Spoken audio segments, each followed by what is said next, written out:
નમસ્કાર દર્શક મિત્રો, HK ન્યૂઝમાં આપનું હાર્દિક સ્વાગત છે।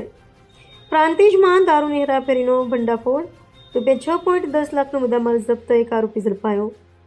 સાબરકાંઠા જિલ્લાના પ્રાંતિજ પોલીસ સ્ટેશન વિસ્તારમાં લોકલ ક્રાઇમ બ્રાન્ચ LCB દ્વારા દારૂની ગેરકાયદેસર હેરાફેરી સામે અસરકારક કાર્યવાહી કરવામાં આવી છે।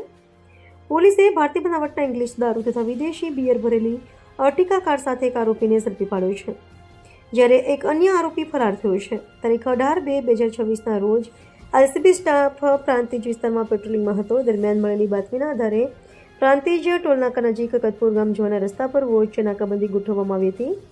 તે દરમિયાન હિંમતનગર તરફથી આવતી સફેદ રંગની અર્ટિકા કાર નંબરને રોકવામાં આવી હતી। પોલીસે ગાડી અટકાવતા ચાલકે ગાડી થોડી આગળ લઈ જઈ ભાગવાનો પ્રયાસ કર્યો હતો। પોલીસે પીછો કરીને ચાલકને ઝડપી પાડ્યો હતો, જ્યારે બાજુમાં બેસેલો એક ઇસમ ફરાર થઈ ગયો હતો। ગાડીની તપાસ કરતા તેમાં વિદેશી બિયરના કુલ 480 ટીન મળી આવ્યા હતા। સાથે ગાડી સહિત કુલ ₹6,10,600નો મુદ્દામાલ કબજે લેવામાં આવ્યો હતો। આરોપી પાસે દારૂ વહન કરવા માટે કોઈ પાસ પરમિટ ન મળતા સમગ્ર મુદ્દામાલ જપ્ત કરવામાં આવ્યો હતો। આ મામલે પ્રાંતિજ પોલીસ સ્ટેશનમાં ગુનો દાખલ કરી વધુ તપાસ હાથ ધરવામાં આવી છે। પોલીસે ફરાર આરોપીની શોધખોળ શરૂ કરી છે અને દારૂની ગેરકાયદેસર હેરાફેરી સામે કડક કાર્યવાહી ચાલુ રાખવાની ખાતરી આપી। HK news, Sabarkantha.